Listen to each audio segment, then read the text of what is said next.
ফরিদপুর ২ আসন পুনর্বিন্যাসের প্রতিবাদে ঢাকা, খুলনা ও ঢাকা-বরিশাল মহাসড়ক অবরোধ করে বিক্ষোভ করছেন স্থানীয়রা। ঢাকা-বরিশাল মহাসড়কের মাধবপুর এলাকায় রয়েছেন সহকর্মী শিকদার সজল। সরাসরি যাচ্ছি তার কাছে।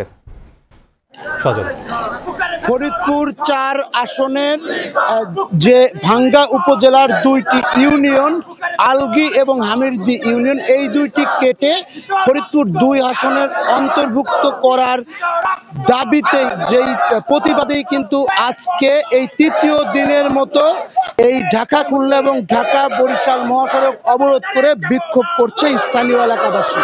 এবং এই যে ঢাকা, খুলনা এবং ঢাকা বরিশাল মহাসড়কের ৫টি স্থানে এই মুহূর্তে স্থানীয় জনতা তারা কিন্তু এই অবস্থান করে বিক্ষোভ প্রদর্শন করছেন এবং গাছের গুঁড়ি, টায়ার জ্বালিয়ে বিভিন্ন ধরনের সামগ্রী রাস্তার উপর রেখে তারা কিন্তু এই অবরোধ কর্মসূচি পালন করছে। তাদের দাবি একটাই, যে এই যে ফরিদপুর ৪ আসন থেকে যে ভাঙ্গা উপজেলার যে হামিরদী এবং আলগী ইউনিয়ন কেটে ফরিদপুর ২ আসনে সংযুক্ত করা হয়েছে,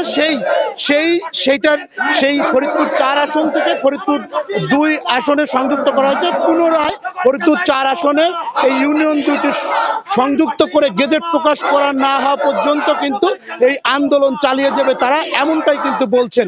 এই ছিল ফরিদপুর মহাসড়কের অবরোধের সর্বশেষ। অবরোধ কর্মসূচির সর্বশেষ জানতে যুক্ত ছিলাম ফরিদপুর থেকে।